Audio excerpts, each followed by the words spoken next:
I was trapped. There was absolutely nothing I could do if the worst happened. I was there, that I couldn't ram the cars in front of me. I couldn't get out, so I was trapped. And you start evaluating your life, right? You start going, okay, right. Have I lived a life worth living? Have I taken every opportunity? Have I explored everything? And I made a promise to myself that day that I was going to just do all the things, not let fear of judgment or failure or any of the other fears that we kind of hold in ourselves when we try and do something different. I was never going to let that stand in my way.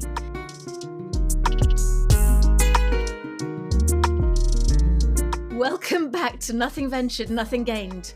Today we're talking to someone who takes stepping out of their comfort zone to a whole new level, Jen Upton. She's a former British diplomat who's spent years working in some of the world's toughest environments. Oh, yes. And I would expect her, as a diplomat, to be serious and formal, but in fact, she is the complete opposite. She's warm, she's funny, she's the most relatable human ever. It's just a joy to listen to her. And what I love most is how Jen brings such depth to what Nothing Ventured, Nothing Gained is all about, because she shows that courage isn't about being fearless. It's about noticing how your brain reacts to fear, learning to work with it, and choosing to move forward. And she describes that beautifully. Exactly. What's so special about these conversations is that our guests are real people, just like all of us. We face our challenges, self-doubts, and moments of bravery every day. I'm expecting this to be really explosive. So settle in and join us for this conversation with Jen Upton. Jen, if you could just introduce yourself in a couple of sentences, please, that would be lovely. Hello, everyone. I'm Jen Upton. I am a former British diplomat and army officer who's turned 20 years of navigating global crises and various political conflicts around the world into, I suppose I'd call it a mission to teach the world, the rest of us, how to handle complexity, conflict and human behaviour with a bit more diplomacy. That's already put me on the back foot because I'm thinking, how can I talk to this incredibly important woman? So could you please tell me something about yourself that makes you more normal for me? Oh no, I am normal. Okay, so I am a proud wife and mum of 2 boys. I've got 3 boys in my family, obviously my husband and my 2 boys. I once spent 10 days on a car carrier in the North Sea. I've had about 16 billion different careers. So before I joined the Foreign Office, I worked for various different places. I was a temp for 5 years and I spent a year in an international shipping company and thought it'd be quite fun to figure out what they did. So they put me on a car carrier, which is like a very, very big fat ship in the North Sea in the middle of April, which is the most stormiest time. And I thought it would cure me of seasickness and it didn't. So there's another little story. That's brilliant. So as you were growing up as a child, this is my favourite question. When you were about 5 or even 6, what did you want to be when you grew up?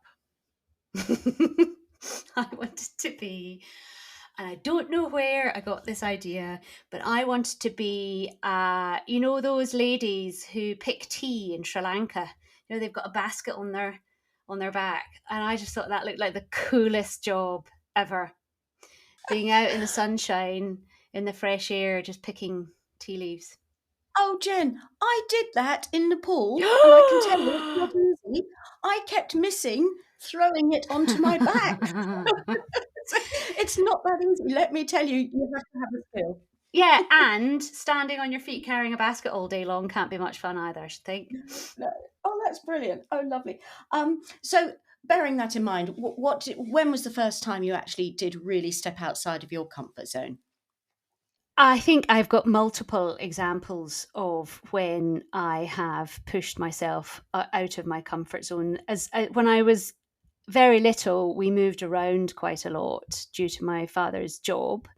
And so it was in those days where, you're just papped outside and told to make friends with the kids in the street. So from a very young age, I think just putting myself out there and going up to kids and saying, hi, can I play? I think I'm by nature an introvert, but masking as an extrovert. I think most diplomats are, actually. And I think that's characterized my life. I think pushing myself to do things has been fueled by a curiosity. I need to understand either people or the thing that's going on.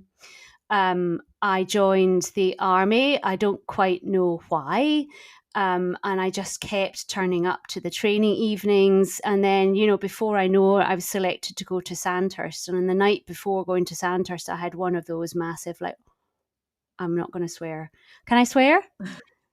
You can swear. We can do a beep or something over it. Like, what the am I doing? I keep doing this to myself every single time, pushing myself until I'm paralyzed with fear. And it was that he's now my husband, but gave me a little crumpled up speech that he carried around that he used to kind of propel and accelerate him into doing stuff that made him feel scared. And it was The Man in the Arena by Teddy Roosevelt. And it's far better to be in that arena, bloodied and dirtied and scared and failed, than sitting up and judging people and not having done it at all. So that's kind of what drives me. That's amazing. Going back to being an introvert and an extrovert. So an introvert, and I really relate to that. Where do you rebuild your energy if you're in somewhere like Pakistan and it's on all the time? How do you actually rebuild your energy, having had to be the representative and doing what you were doing?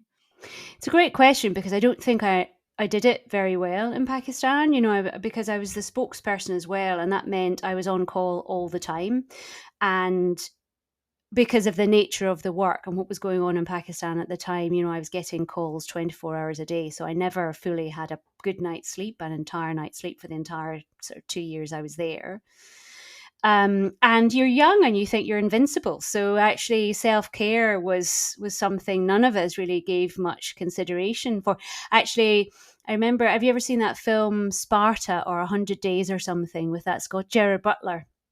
And it's all about the Spartans, and every night before a big battle, they are, tonight we party because tomorrow we die. And I think we were very much, because the security situation was so terrifying at the time, we were all very live hard, die hard, because tomorrow we might, we might not survive. There might be another terrorist attack and none of us will be around. So I didn't do self-care very well at all in Pakistan. I think, when I had my kids, I think by nature you have to start taking care of yourself, because you've got other people who are reliant on you. So I think now I control when I am around people, and I control when I'm not around people. And my big go-to is either going for a long walk by myself, or reading, and just having some self-alone time, I think, is how I cope.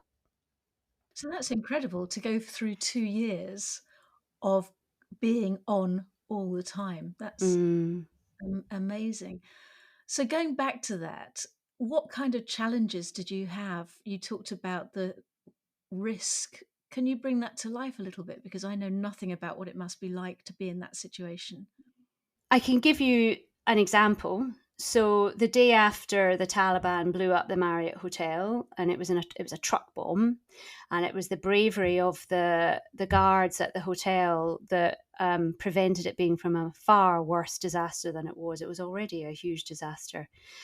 The day after that bomb, my boss had been my new boss had been very seriously injured in the attack. She was not that far away, and she had been injured by some falling masonry and glass. Her and her children had been medevaced back to the UK.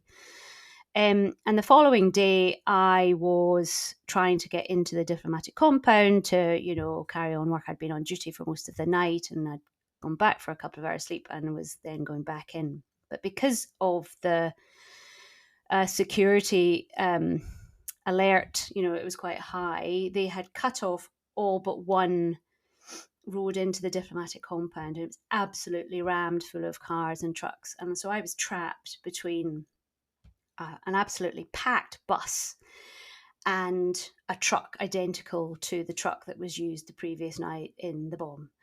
And, once I had sort of determined that actually I was trapped, there was absolutely nothing I could do if the worst happened. I was there, that I couldn't ram the cars in front of me. I couldn't get out, so I was trapped. And you start evaluating your life, right? You start going, okay, right, have I lived a life worth living? Have I taken every opportunity? Have I explored everything? And I made a promise to myself that day that I was going to just do all the things, not let fear of judgment or failure or any of the other fears that we kind of hold in ourselves when we try and do something different. I was never going to let that stand in my way.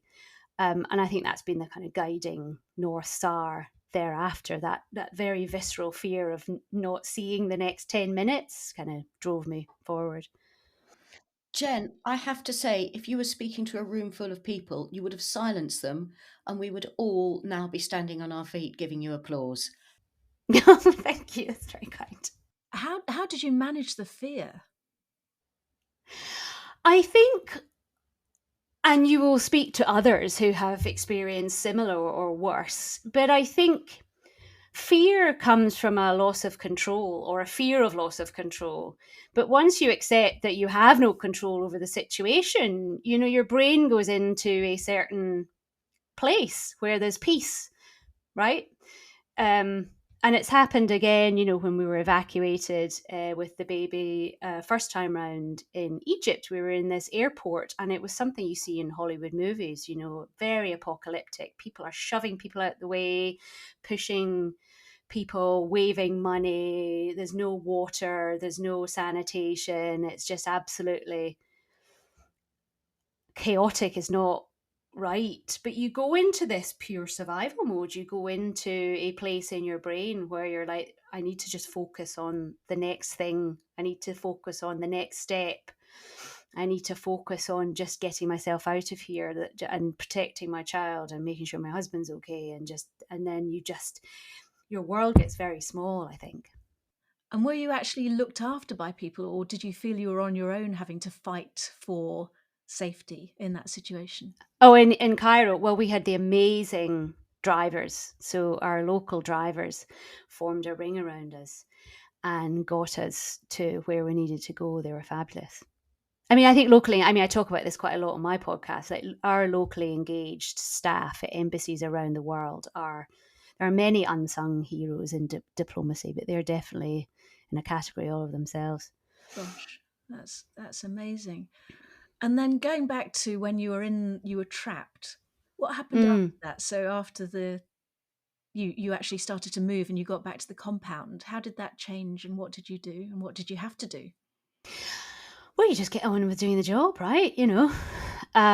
There was a long list of phone calls needed to be returned. There was media inquiries. I mean, you're just so busy, you don't have time to think. And I think actually I never recovered, and I've got quite a lot of muscle memory. I call it muscle memory. I can't really describe it as anything other than when we spoke, Rebecca, a couple of weeks ago. Every year around about the time of the Marriott bomb, this cloud descends on me. It's a deep sadness, it's a grief, and there's absolutely nothing I can do about it. I've had lots of therapy since and counselling since, and collectively we've decided it's my body telling me I need to stop and remember that time, because I never allowed myself to recover then. I was just barreling on and getting stuff as we do as women, right? No time to think about this. We just need to get on. Those kids won't feed themselves, or that job won't get it done. I cannot be seen to be weak, because I'm a woman and I'm already having to kind of push and prove myself. I already have to do twice as much as everyone else to deserve the seat at the table. Yes. So I shoved it all back, and now every year, I mean, that was 20 years ago, 15 years ago, I still get it physically. Wow, that's so tough. And when you were actually in that situation, I guess you were having to support the team around you as well. And so how does that work? So my team were amazing. They were all locally engaged staff, all Pakistanis. I think there was an Afghani as well. And They were traumatized for different reasons. The work itself pivoted from what we had been doing before to a very new piece of work. So there was a whole kind of piece around ambiguity and trying to really work together and figure out how we were going to work through this really confusing path whilst you were getting media inquiries. There was a number of our staff who had been injured and affected. We were evacuating all the mums and the babies and the families, and so there was all of that. Because my boss had been injured, I was propelled into the senior leadership team. So not only had I my own job to do, I had to look after my own team and also be part of senior leadership discussions about how we were going to operationalize what had happened. Were we going to just close down the embassy? Were we going to just send the families away? What was the impact of that? My husband, well, he was my partner at the time, now my husband, had just resigned the day before the Marriott bomb from London. He was going to come out to join me, and I had to phone him up and say, would your company take you back because you might not be able to come out anymore? As it happened, he was. So you've got like a whole swill of just new things to deal with, to try and navigate through and just muddle through as best you can. And with that level of trauma going on, if you were trying to help other people who are going through their own trauma, what have you learned that could help people? I applied what I learned with future teams. I think me and my team hadn't really known each other when I'd first arrived. And it was quite a hierarchical setup that my predecessor had created. And so the first thing I did was break down all of those hierarchies and create two just separate but equal teams, smaller teams. And we spent a lot of time getting to know each other and creating that psychological space where I was very open with them. I have just literally just arrived in this country. I've now been promoted twice into a role I'm unfamiliar with. The role itself has changed, the goals and the objectives have changed, and I need you guys to support me. And, I'm very vulnerable.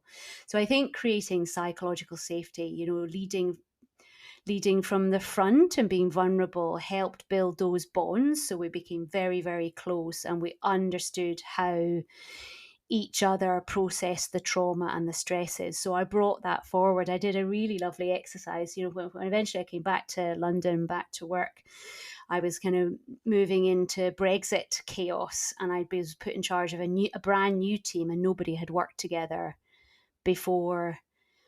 And we did an exercise where we talked about how stress, up until a point, you exhibit signs of stress.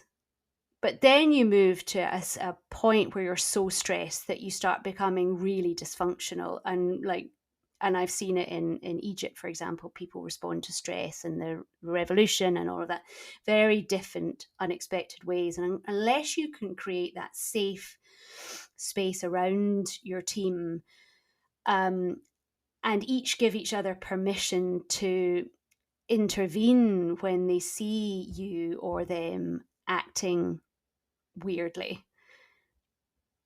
So we did an exercise. Like I say, when I'm stressed, I'm normally a big picture person. You will know when I'm stressed when I start grammatically correcting your work and start complaining about misspellings. That is the combat indicator. And we went round the table, and one guy said, who's incredibly articulate, he was very well spoken, he said, I start talking nonsense. Like he says, I just speak complete gibberish. And it was a fun exercise, and we all kind of talked about our stress indicators. And sure enough, at the height of complete Brexit chaos, this guy came to me and he just started babbling. Like I couldn't understand a word he was saying. I was like, oh, that he's gone beyond the point where he's of use to himself. He needs an intervention. So I sent him home. And then, so when you first started being a diplomat, how were you trained to be a diplomat, to learn all that in terms of how to lead teams and how to be in different places and be resourceful? So you're not officially trained. It's all apprenticeship, I think I'd call it. You learn by watching seniors do it or not do it. You're often given, I think all of the bosses I had are incredibly generous. You because that's that unspoken, you learn by apprenticeship. So it's the new person in the team, the junior person in the team are given developmental opportunities. So they will accompany the head of department to a meeting with a foreign diplomat, or you get to take the notes, you get to do all of the kind of bag carrying, and you absorb it all. The leadership I relied on when I went to Pakistan, I was in this kind of leadership position, was from the army. The army, in my view, give you the best leadership techniques and tactics. Yes. And I loved the fact that you did the stress indicator Yeah, activity with your team. Because didn't that pay off later on when massively. they could explain it? And I love the fact that they would know if you started putting red lines through their written work that was a sign. And isn't that... Or started like, oh, for goodness sake, you spelt this wrong. Yeah. And I think, being at post, I mean, that was 2 years in Pakistan and 5 years in Cairo. I have seen the deleterious effects, the negative effects of leaders under stress, and nobody knows what to do. I mean, I say when it's life or death in some cases. In Cairo, when the tear gas canisters are coming over the wall, there's a balance to be struck by as a leader, showing that you're human and that you're scared, but also projecting calmness and grippiness. And when you see your leader fall apart, that's really scary. That's really scary. And so you've got to do all that work. People talk about crisis leadership, but actually, if you're learning how to lead in a crisis, it's way too late. All of the crisis leadership that you do is all in the preparation. The Foreign Office does that all the time. It's constant crisis exercises. So people, move into muscle memory, and it's not a new event. It might be a different thing that happens in the crisis, but actually your brain goes, oh, okay, we sort of did something similar before, and you can snap. Yes. And what happens as a result of that? So if you're terrified, what do you do when your leader has lost it? Well, you panic and you stop. In a crisis in particular, the crisis doctrine of the Foreign Office is everybody has a role. So, for example, in Cairo and in Pakistan, I was the press person. So my role only was to liaise with London, liaise with local press teams, liaise with my team. So I knew exactly what was happening. I knew exactly what I was and wasn't allowed to say, and I was clearing it with London. And then I was attending the regular crisis meetings as we went on to update and receive new information and so on. So and then you also have someone who just answers phones. You have someone who logs all the details, right? It's very, very rigid because inevitably there will be a parliamentary review of how you handle the crisis. So you have to show a record of all the decisions that were made and why. When someone in that role, in that structure falls apart, someone else has to step in, right? And then another job doesn't get done. So you have to be, and then everyone panics, right? Because suddenly the whole structure is broken down, and wrong decisions get made, and things get missed, and people's lives can be at stake. Jen, how did you find the drive to keep going when it was such a dangerous situation? I think one of the things, the great and the challenging things, so it's two sides of the same coin. Being a representative of the government, it means that you're serving something that's bigger than yourself and your fears and all the rest of it, right? And this works when you're going into a meeting and it's the first time and there's all these really senior people there from different countries, and it's going to be quite a challenging meeting, but somehow you can step outside yourself because well, I'm here, I'm representing the government. It's not just Jen Upton, who's potentially the only woman in the room or the most junior person in the room. I've actually got a job. I can't go back to the embassy or can't go back to HQ without actually doing my job. So that makes it easier. But also on the flip side, so that's how you do it, right? So actually people's lives are at stake, or or it's really important that this job gets done in order that the Prime Minister or the Foreign Secretary is able to inform Parliament, blah, blah, blah, blah, blah. The flip side of that is you lose your identity, right? You lose your voice. You lose who you are. I spent 20 years representing someone else, and it's taken me 2 or 3 years to find my own voice, to figure out who Jen Upton is, right? To find my own identity. Wow. And what have you discovered about your own identity when you've had all those shackles removed? So I had lost my sense of identity. I realized that I was addicted to that little ooh when people asked me what I did, and I said I was a diplomat, and they would go ooh, and that was where I got my validation, and I realized that that was really unhelpful and unhealthy. And so what I realized when I left was that I am good enough. There was definitely a sense towards the end of my career in the Foreign Office and then moving into management consultancy that I wasn't good enough. You're constantly comparing yourself to people and peers around you who are very, very good, very, very bright. To speak to your point, Caroline, maybe a little bit snooty. And coming from where I came from, my background, working class background, I never felt I was good enough. But actually, in leaving and spending that 2 years of doing a lot of inner work, I realized that it's not that I'm not good enough. It's just that I'd kind of outgrown those systems, and that, I'm a creative person, and I'm really thriving on the freedom and authenticity that running my own business and running my own thing has allowed me to do. Wow, Jen, this is incredible. The answers are so powerful. I'm Oh, really thanks. appreciating this. I'm learning a lot. But I am just enthralled, and I don't say that lightly, because for you to go through what you went through and to have so much humility, so much care about your team, to be doing that with your children there as well and your husband, and being evacuated, that is on the edge of what most people don't have to do. It's incredible, and therefore it's so powerful to just work out what it is that drove you and allowed that to happen. It's amazing. It genuinely is.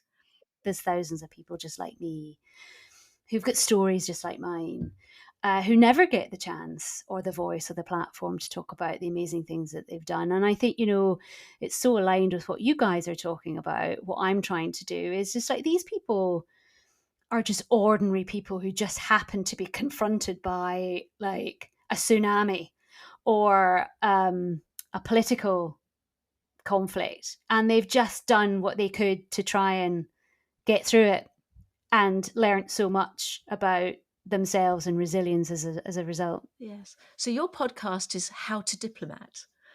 Mm. Tell us a little bit about that. So when I joined management consultancy, they brought me in as a sanctions expert because that was the last role I had done. But gradually, I spent quite a lot of time with the clients and all round my fellow colleagues and things. And they kept commenting on things like, "Oh, you're so good at building rapport," or "You're so good. You're not nervous when you speak to clients for this first time. You're so good at explaining complex things in a really clear way. Or you never seem to prepare for these meetings. Or you're so good at coaching. You're so good at, blah, blah, blah." And I don't know if it was the imposter in me, but I was like, but that's everything we do as diplomats, right? And then I realized that I think we've all forgotten as humans how to connect and how to talk to each other. We've never been so well connected in a technical sense, but I think we've all forgotten just to talk and connect. And so I thought, well, who better does that? That diplomats, traditionally, we're the ones who are known to, behind the scenes, build connections and step in others' shoes and try and explain perspectives to each other. So that was where it was born. I thought, like, the world needs to know how to diplomat. I love the concept. I absolutely love it, and I think it will do incredibly well. Fantastic. Just going back, there's one story when we first met. You told me the story about how you overcame fear at Sandhurst on the assault course. Please, could you go through that again? Because it's a wonderful story. I am terrified of heights. And that's just a fact. And it's just, I was in Sandhurst and, doing my commissioning course to become an army officer. And it's brutal, everything's brutal. But they have this notorious obstacle course that you have to get through the obstacle course in order to pass Sandhurst, the commissioning course. And everything was going fine. And then there's a wall, a really high wall. And being only 5'3", it was a bit of a challenge to get up on this chuffing wall anyway. So, all the tall blokes are like pushing me up on this wall. And I'm like, so I'm running along the wall, and you've got to then jump off the wall, and got to the edge. And I just couldn't. I was absolutely paralyzed with fear, like proper paralyzed. And no amount of shouting from the colour sergeant was going to get me off that wall at all, until I think somebody behind me pushed me, and I kind of jumped off. And the colour sergeant stopped everything and made me get up on that wall and do it again and jump off over and over and over and over and over again, until my kind of conscious brain overrode it, and it just became repetition. It became just training your brain just to overcome its natural inhibitions when it encounters something new. And that's something that I've really delved into over the years, particularly when I work with my clients, because I think the brain has got two operating systems, doesn't it? It's got the kind of conscious operating system and the subconscious. So the conscious brain spots real danger, like the car zooming through the pedestrian crossing. But the subconscious brain spots perceived danger, but it doesn't really know what that is. It just, anything new to the subconscious brain is danger, because the brain's roles and responsibilities to keep you safe and keep you alive. And so both those operating systems work in tandem to keep you safe. And the only way that you're going to ever do stuff and overcome that fear, whether it's fear of failure, fear of judgment, or the fear of the new, is to override your brain. And can you either do it by repetition, so jumping off that wall, keep on pushing yourself and do things that make you uncomfortable, and visualization, tell the story to your brain. If you want to become, I don't know, like a famous public speaker, tell that story to your brain, what that looks like. I'm up on the stage, the audience is rapt, the audience is laughing, I'm feeling this sense of power, I'm feeling a sense of my life best lived. And you tell your brain that every day until eventually it goes, oh, okay, this isn't new, we've done this before, and it just sort of happens. So that's my wall story. It's a brilliant story because it just describes something from a position of being absolutely terrified to then the solution is to make you do it over and over again, which sounds brutal, but Yeah. then you're talking about it as it's actually influenced your life going forward, as the repetition and how you learnt from that in a way. Is that correct? So yeah, I think so. I think confidence. People think confidence comes before you do the thing. Caroline, I'm sure you could speak to this. It comes after you do the thing. Like, confidence will only come after, not before. So after you put yourself out there, after you put yourself, throw yourself off the wall, after you do something that makes you feel uncomfortable, after you do something that makes you feel frightened, because you go, oh, actually, that wasn't as scary as I thought it was going to be. Like, the world didn't end, a thunderbolt from the heavens didn't come and end my life. I mean, oh, that wasn't as bad as I thought it was. Caroline, why don't you talk about your experience of that? There were a couple of points that Jen mentioned, and mine is obviously on a 1% level compared to what you had to deal with. But when you were saying that your team expected you to step up and you felt responsible for them, you no longer, you seem to lose your identity because your responsibility took over. When I was on the road with Thomas on a totally different level, but a similar feeling occurred, I would have bowed to pressure on my own. As a mother, because I was responsible for Thomas, I grew the biggest pair of balls, pardon my expression, and I was not going to let that child down. I was going to do or die. And somehow, because you're responsible for somebody else, you get the courage and you overcome your fear.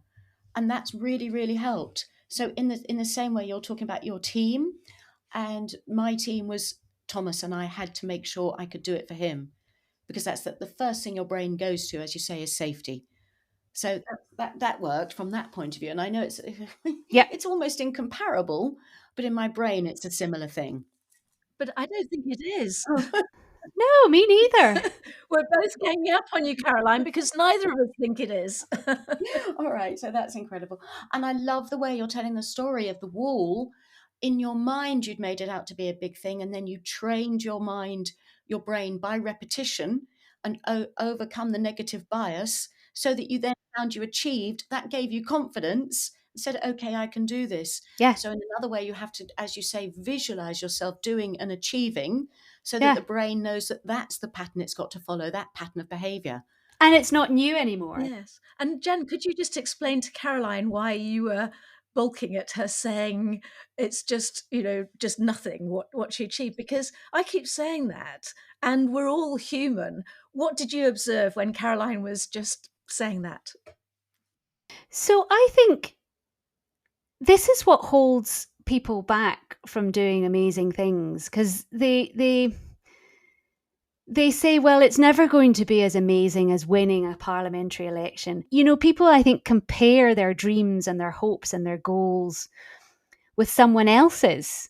And for you, it was a massive challenge, right? For you, it was a tremendous achievement. Absolutely. I will equally say, well, I mean, we said offline, what I did is no different from what thousands of diplomats are doing every day. I think as women, we're programmed to not to, do ourselves down and to underplay what we've achieved. I'm sure you walked away from that experience with lots of lessons and skills, but above all, that confidence and pride in yourself that, I did something that scared me. I didn't let anyone down. And on top of that, and I achieved an amazing thing. And that should be standalone. You should compare yourself to that achievement to anyone else's. It is amazing to think that we are all capable of achieving fantastic things, yet we all feel so vulnerable and normal inside. So we're all the same. And that's where connection makes such a big difference, because if we can be open about that in the way that Jen got the team talking Yeah. about, when I am stressed, I am going to be marking you with a red line, and someone Yeah. else talking, just incoherently, that level of understanding is what helps connection and helps build relationships. That reminds me of a great story. So when I was in Cairo, I was the most junior person in the team and the only woman, I think, at that point, and had just had my baby. So a lot of vulnerabilities going on there. And every week, the ambassador would call us all together in the political team, and we would never know what he wanted to talk about, because he would set the exam question for discussion in that meeting. And so you couldn't come prepared because you didn't know what was on his mind. And so every week, as I say, he would say, right, blah, blah, blah, blah, political situation, discuss. And I was always a complete mess. I was always like, oh my goodness, I never know what to say. And I always just used to rabbit on about stuff. And then I would find other people around the table would take nuggets of what I've said and then present it as their own idea. And I'm so self-conscious. And I was telling my therapist this, and she was was moving into a coach role, but she was my therapist at the time. And she said, I said, I just don't feel I'm clever enough for that meeting. I just don't feel I'm good enough for that meeting. And she said, what makes you think anyone's listening to what you're saying? I said, what? And she says, what makes you think you're the only person at that table who's absolutely freaking out about what they're supposed to be saying and coming across? And that blew my mind, because I thought, everyone. And then I started noticing everybody was talking complete nonsense, but because I was so absorbed in my own nonsense, I hadn't really thought about it before. So that was another lesson I learned, actually be really open about the fear and the uncertainty. And I think that creates bonds and connection as well. Definitely. And one of the things I love about executive coaching is you see outwardly the most confident people who've really, senior roles, and you get to know them. And that's been transformational for me, to just see we're all people. They all Mm. have stuff they're dealing with. It's different stuff. And the power of coaching is that you can help people through that in a way which unlocks it. And that's why I love coaching. So, Jen, what kind of coaching do you do now? And what kind of clients are you looking for? I guess it's more advisory work. When I was in government and in management consultancy as well, so I've worked in quite a lot of sectors now, and I've used all of that political experience, advising ministers and presidents and royals and all the rest of it. I understand how power and influence flows and how to have impact.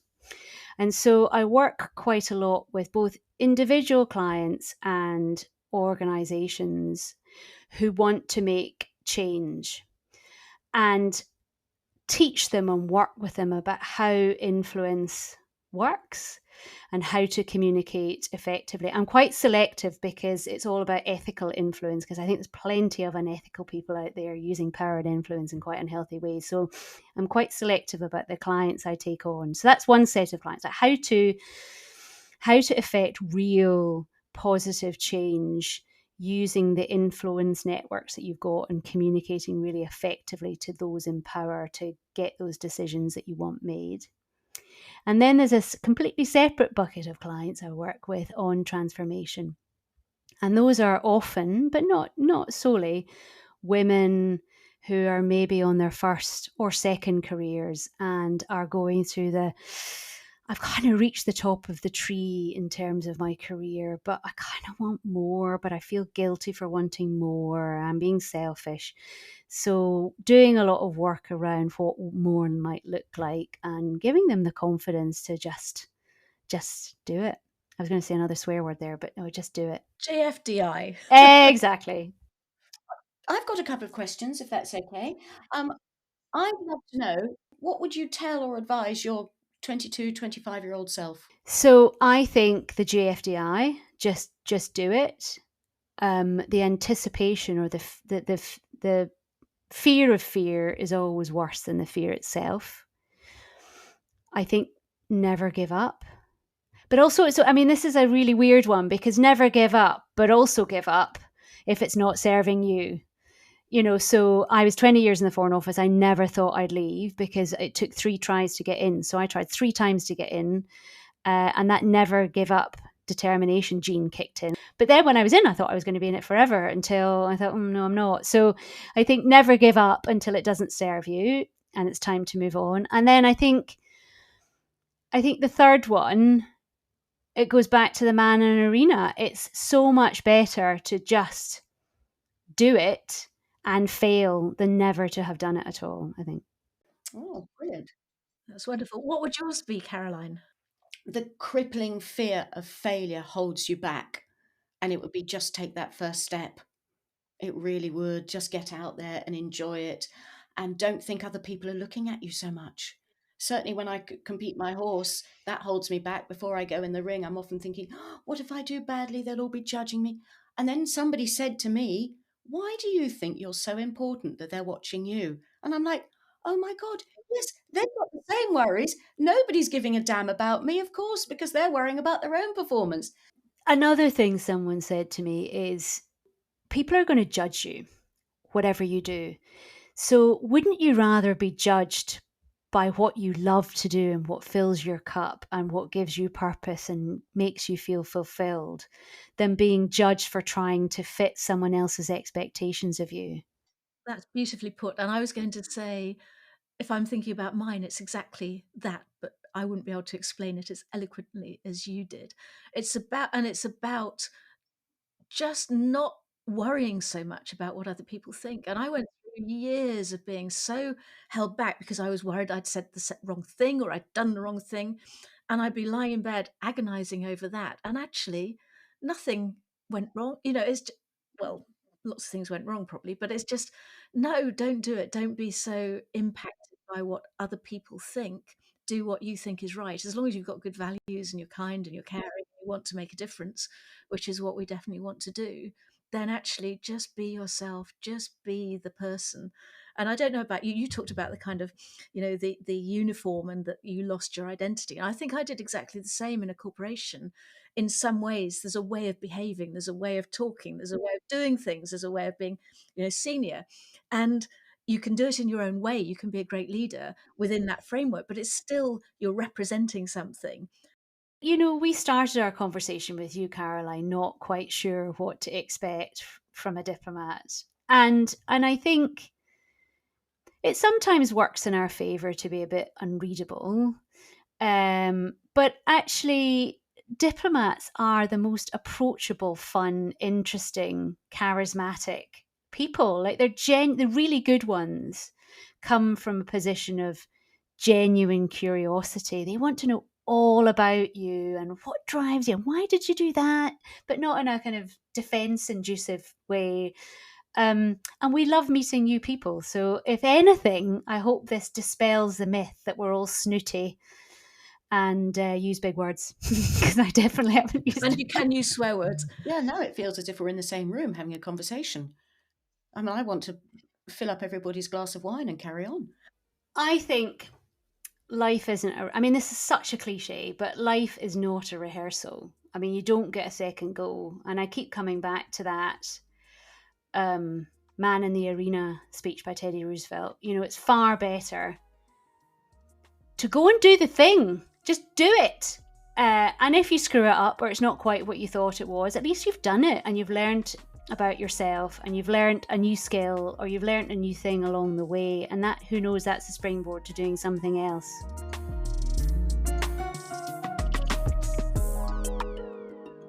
Oh, wow, Jen, that was such a powerful conversation. One we both know will stay with us for a very long time. Thank you. Yeah, absolutely. I especially like learning that confidence only comes when you actually try something. And if you'd like to hear a bit more about us, we were recently interviewed on BBC Radio, Gabby Roslin's Make a Difference, and the link's in the show notes. And we've also been learning the ropes on Instagram, which has been a hilarious escapade in its own right. You can find us at Nothing Ventured Podcast, and I'll put something in the show notes. And we'll have some short clips behind the scenes moments. So Nothing Ventured Podcast. There'll be some short clips, behind the scenes moments, and plenty of laughs as we keep building and learning with each new episode and each new guest. And it's so nice to hear Rebecca trip up for once because she's so professional. I love that. Anyway, thanks for listening. It was explosive. And my God, it made us think and enjoy. And just to listen to somebody who's achieved so much, yet they're so human. I love it. Remember, whatever you're facing this week, nothing ventured, nothing gained.